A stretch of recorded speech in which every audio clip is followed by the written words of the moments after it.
ചാലക്കുടിയിലെ വിവിധ പ്രദേശത്തുള്ള അതിഥി തൊഴിലാളി ക്യാമ്പുകളിൽ കഞ്ചാവ് വിതരണം നടത്തുന്നതിനായി എത്തിച്ചേർന്ന ഒറീസ സ്വദേശി വസന്ത് ബോയെ 1 കിലോ 600 ഗ്രാം കഞ്ചാവ് സഹിതം ചാലക്കുടി എക്സൈസ് ഇൻസ്പെക്ടർ CU ഹരീഷും സംഘവും കൂടി ചാലക്കുടി റെയിൽവേ സ്റ്റേഷൻ റിസർവേഷൻ കൗണ്ടറിന് സമീപം വെച്ച് പിടികൂടി.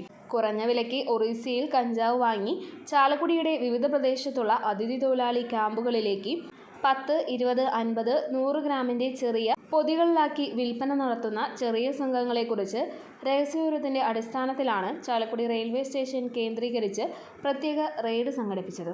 കഞ്ചാവിൻ്റെ ഗന്ധം പുറത്തു വരാത്ത രീതിയിലുള്ള പ്രത്യേക ഇനം പേപ്പർ ഉപയോഗിച്ച് അമർത്തി അടക്കുകളാക്കി 2 ബാഗിലായിട്ടാണ് കഞ്ചാവ് കടത്തിക്കൊണ്ടുവന്നത് പിടികൂടിയത്. മുന്തിയിനം ഉണക്ക കഞ്ചാവ് ഒറീസയിൽ നിന്ന് ചാലക്കുടിയിലേക്ക് കൊണ്ടുവരുന്ന സംഘങ്ങളെക്കുറിച്ച് ചോദ്യം ചെയ്യലിൽ അറിയാൻ സാധിച്ചു.